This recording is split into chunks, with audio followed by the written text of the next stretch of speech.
Hello and welcome to the channel. This video will be looking at getting into mining crypto on your gaming PC, and is it still worth it in 2022? This is mainly if you're new to mining or considering giving it a try, which was exactly the position I was in last March. I had a few PCs in the house, each with a graphics card.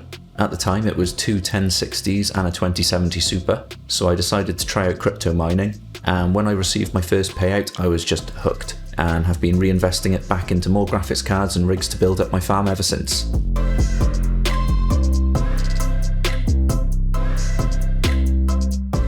Now you'll need to know your electric rate, as this will be your main expense when mining. There's a great site called whattomine.com, and on there you can select your graphics card and it will calculate reasonably close to what you should be expecting for mining performance. You can input your electric rate, click calculate, and from that you can get an estimate of what you should be able to earn with your graphics card on different coins. This is a good time to give you an idea of what you could be earning with some different cards, and you can tweak the values for how your card actually performs. For example, on my 2070 I get nearly 43 megahash at 100 watts mining Ethereum, whereas the default on What2Mine is 40 megahash at 140 watts, which is much more power than I'm actually using. If we have a quick look at what to expect with a range of Nvidia cards, starting with the 10 series, as they're still quite profitable cards to mine on Ethereum. Now the crypto market is in a big dip right at the moment, which directly affects mining profitability, so the revenues will continue to fluctuate, but hopefully more to the upside as long as this bull market continues to be relatively strong. So, a GTX 1060 6GB at the moment currently earns around $1.15 before electric at Ethereum's current price. A GTX 1080 earns around $1.70 a day, but uses a lot more power. The 1060 is definitely the most power efficient card in the 10 series, but if you're looking to purchase cards for mining, I would recommend looking at the 20 series or later. So let's check out the 20 series. A regular 2060 earns around $1.50 a day, which is also around a similar hash rate you can get out of the 1660 Ti and the 1660 Super. I don't have a regular 2060, but it says on What2Mine that it'll be about 120 watts, and I can run my 1660 Ti's and 1660 Supers at between about 70 and 90 watts. So I imagine that the 2060 is probably around the 90 watt range as well. Now what's strange is that with the 2060 Super, you'll get a similar mining performance as the 2070, 2070 Super, 2080 and the 2080 Super, which all mine at around 40 to 45 megahash on Ethereum at between 100 and 125 watts. And from what I've read, you should be able to get around 55 megahash or more on a 2080 Ti. I would recommend 20 series and 16 series cards for mining, as they're still very power efficient. Now the newest 30 series cards are a bit limited in mining. They're called LHR cards, or low hash rate cards. So far, mining software has managed to unlock around 74% of the hash rate of these cards, which is a similar mining efficiency to the 20 series and the 16 series cards. Now, if you're lucky enough to purchase a non-LHR 30 series card, which are any 30 series cards released before May 2021, then you can get up to an extra 24% mining performance for the same power draw. But as you can imagine, these cards are selling for crazy prices. Hopefully Nvidia won't put any mining limit when they release the 40 series cards.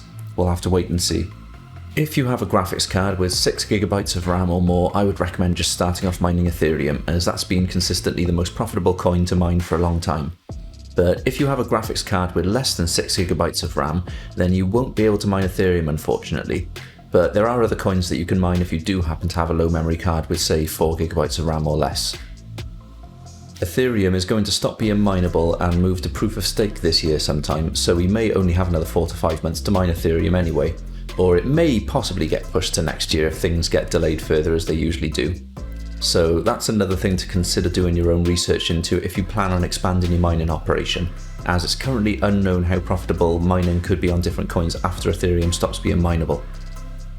There is a misconception that mining on a graphics card can reduce its lifespan, so many people are afraid to get into mining as they think they'll damage their hardware. And this is mostly untrue. The thing that will kill a graphics card most of the time is prolonged overheating, and it's far more likely to happen with long gaming sessions on an overclocked graphics card, where a card can reach temperatures of 80 to 90 degrees plus, while with mining most cards should stay between sort of 40 and 60 degrees. Plus mining isn't as heavy on the power or the core clock. The aim of mining, after all, is to use as little power as possible for the highest hash rate, and you won't be using the graphics card anywhere near its total power draw rating. If you do notice any cards starting to perform slower or hotter, then check for dust buildup or anything that could affect the cooling performance of the heatsink. I personally use a compressor blower for removing most of the dust buildup, which does a pretty good job without having to take apart the graphics card. If a fan stops working though, then you'll probably need to look at ordering a new fan and replacing that yourself. These are relatively inexpensive, but just make sure you take care and know what you're doing before taking apart a graphics card.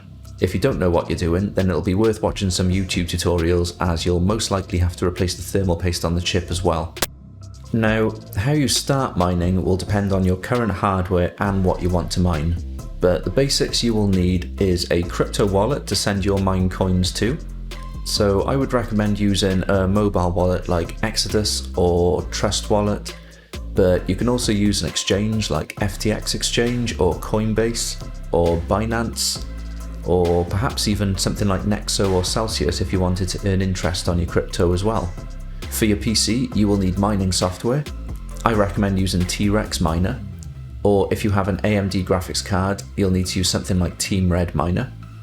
You don't need to know any coding or anything, but you will need to know how to open up a batch file in Notepad and change the default mining address to your own personal crypto address, as well as make sure you're mining to the correct mining pool. You will also need overclocking software like MSI Afterburner. Now, I will make in-depth tutorials on things like how to overclock for best performance and efficiency, how to mine different coins, how to get paid out in different coins, for example, mining Ethereum and getting paid in Shiba or Crypto.com coin or Solana or something that isn't actually mineable, which is a strategy I found extremely handy at times for stacking certain coins without having to move or cash out any Ethereum. But this video was an overview of if it's worth getting into GPU mining in 2022. You've probably made your mind up now if you're this far into the video, but if you still want my opinion, then yes, I think it's still worth getting into mining. At the moment, we're at one of the most profitable times for crypto mining in history, so if you have graphics cards already or can get them at retail price, then give it a go. But don't overpay for graphics cards just for mining, especially with current prices and the uncertainty of how profitable other coins are going to be to mine after Ethereum stops being mineable in it could be the next 4 months or so. So try and plan to be able to pay off any mining hardware as soon as you can, so the rest is just profit. And remember, it's still a risky investment as crypto is extremely volatile.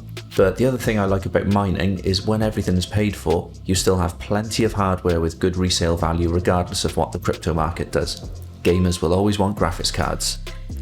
Well, that's it for this video. If you enjoyed the content or learned something, please drop a like, consider subscribing to the channel, and I'll catch you in the next one.